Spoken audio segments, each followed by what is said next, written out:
Vídeo vamos falar sobre os Salmos 90 a 97. O Salmo 90 é um salmo de Moisés, é um salmo majestoso. Mostra a grandeza de Deus e a transitoriedade do homem, como o homem não é nada diante da grandeza e eternidade de Deus. Uma das grandes, maiores revelações da Bíblia é que Deus é tão grande e tão infinito, mas Ele se importa com cada detalhe de nossas vidas. Isso é um negócio, assim, impressionante. E o versículo 12, que é a pergunta que nós fizemos no último vídeo, ensina-nos a contar os nossos dias de tal maneira que alcancemos corações sábios. O que significa isso? Significa que só contar nossos dias de vida é o nosso tempo cronológico. Mas Deus não conta dessa forma. Ele conta os dias que nós ouvimos a sua voz e que nós fizemos a sua vontade. Então podemos ter vivido muitos anos e em só apenas alguns dias que nós fizemos a vontade de Deus.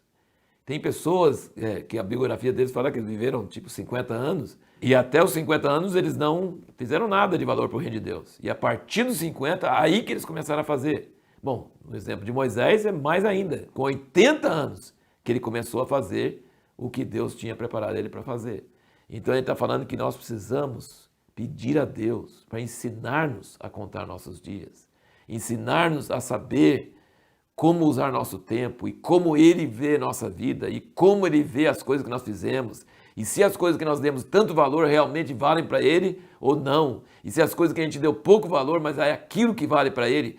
Então Ele falou, ensina-nos a contar os nossos dias para alcançar corações sábios. E nesse mesmo salmo, no versículo 13, ele fala, volta-te, que é a palavra chuva, volta, Senhor, arrepende. E depois, até quando? A mesma pergunta de sempre. E no fim ele fala, confirma as obras de nossas mãos. Se nós estivermos ouvindo de Deus, Deus vai confirmar as obras de nossas mãos. Salmo maravilhoso, salmo tremendo. Traz a riqueza do coração e da revelação e da intimidade que Moisés tinha com Deus. Salmo 91 é o salmo que todo mundo conhece, proteção contra todo mal, toda peste. Normalmente as pessoas ficam com a Bíblia até aberta na sala com Salmo 91, achando que vai espantar os maus espíritos, mas não lê, né? Não lê, mas tem que ler. E aí a pergunta é, qual é a chave para que tudo que fala do Salmo 91 aconteça nas suas vidas? Não é deixar a Bíblia aberta aqui, não vai resolver nada. Mas tem uma chave, e eu quero passar para vocês essa chave. Tem no versículo 1, no versículo 9, no versículo 14 e no versículo 15. Vamos lá. 1. Quem é que vai descansar à sombra do Altíssimo? Aquele que habita. Você quer a proteção de Deus? Tem que habitar lá. Você quer ser protegido por Deus? Habita. Habita no esconderijo do Altíssimo. Versículo 9. Porquanto fizeste do Senhor o teu refúgio e do Altíssimo a tua habitação. Repete a mesma coisa. Se você fez do Senhor o seu refúgio e do Altíssimo a sua habitação, protegido você vai ser, tá vendo? Nenhum mal te sucederá. Nenhum mal sucederá para todo mundo só porque tem nome de crente, porque vai para a igreja no domingo? Não. Você tem que fazer do Senhor o seu refúgio e do Altíssimo a sua habitação. O versículo 14. Pois que tanto me amou, eu o livrarei. Qual a condição? Amar a Deus. Tanto me amou, eu o livrarei. E o 15. Quando ele me invocar, eu lhe responderei. Tá vendo? 4 vezes. Todo esse salmo maravilhoso da proteção de Deus, ele é condicional. E aí chegamos no Salmo 92. É o Salmo dos palmeirenses. Palmeiras! Por que eu digo isso? Porque no versículo 12 fala, os justos florescerão como a palmeira. Então, se você quer ser justo, você tem que ser palmeirense. Brincadeira. Tem outros versículos para outros times, tá? Sede santos porque eu sou santo, está na Bíblia, então tem que ser de santos. E Coríntios tem 1 Coríntios e 2 Coríntios, né? Então serve tanto para a primeira divisão como para a segunda divisão. Mas tirando a brincadeira, o Salmo 92 fala que os justos serão como a palmeira, crescerão como o cedro no Líbano, esse versículo 12, 13, estão plantados na casa do Senhor, florescerão nos atos do nosso Deus. E aqui eu tenho uma memória muito preciosa que eu vou compartilhar com vocês. No versículo 14 ele diz, na velhice ainda darão frutos, serão viçosos e florescentes. Um dia eu estava lendo isso no meu escritório e peguei o telefone na hora e estava morando em Montemor, São Paulo. Liguei para minha mãe, que meu pai já tinha morrido e ela estava morando com minha irmã lá em Anápolis, Goiás, muito longe. Peguei o telefone e falei com ela: mamãe, na velhice darão ainda frutos. Ela ficou muito abençoada, foi de Deus. E algum tempo depois, não muito tempo depois, ela morreu e teve dois cultos, um lá em Anápolis e um aqui. E lá em Anápolis, quando ela chegou lá e ficou lá 1 ano e meio, 2 anos no máximo, não sei nem se deu 2 anos, acho que não. Acho que deu 1 ano e meio. Tinha pessoas testemunhando do fruto da vida dela, depois de 90 anos de idade. Com o marido morreu. Ela deu fruto na velhice. Isso é maravilhoso, isso é tremendo. Ver testemunho de como a palavra de Deus é a verdade.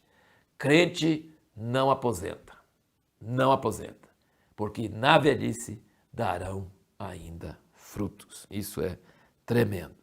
De 93 até 99, nossa leitura hoje é até 97, mas até o 99 são salmos que discorrem sobre a majestade de Deus e o seu ungido. O que é ungido? Messias, Cristo, que vão reinar e vai ser um reino justo e vai destruir todos os ímpios. Acabou a corrupção, nunca mais vai ter. Que coisa maravilhosa. Não vai ter mais ladrão e não vai ter mais fechadura. Já pensou que coisa maravilhosa? Não vai ter mais crime e não vai ter mais advogado.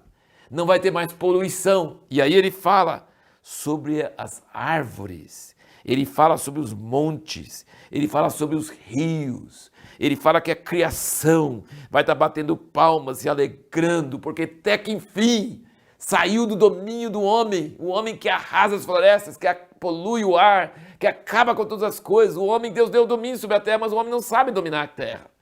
E aí Deus, Jesus vai reinar e a criação vai se alegrar, os pobres vão se alegrar, tudo vai ser bom. Tudo aquilo que os jovens, a geração jovem quer, a ecologia, a justiça social, a prosperidade, todas essas coisas vão acontecer não aqui, antes de Jesus voltar. Não adianta querer torcer para isso, tentar contribuir isso, ótimo, mas não vai chegar não. Vai chegar com o reino de Deus e do seu ungido, o Cristo, o Messias. E todos esses salmos, você vai lendo, você vai percebendo quanto fala sobre isso.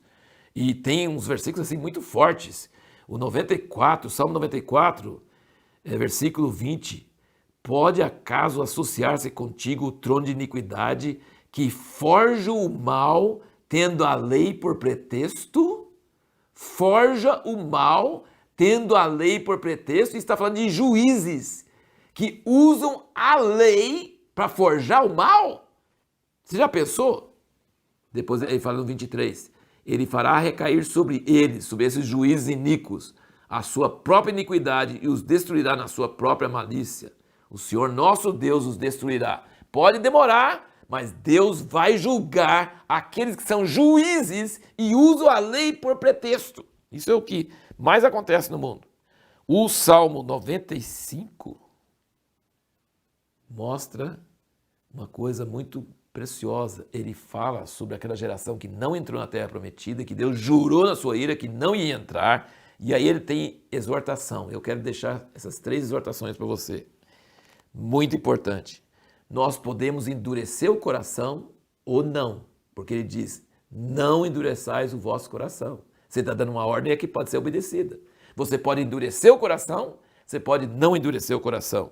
Outra coisa, você pode atender sua voz hoje ou não. Hoje, se ouvirdes a sua voz, você pode atender hoje, ou falar, não, deixa para amanhã, deixa para depois. Você pode atender hoje ou não atender. E você pode errar de coração ou arrepender de coração. Deus nos dá essas opções maravilhosas.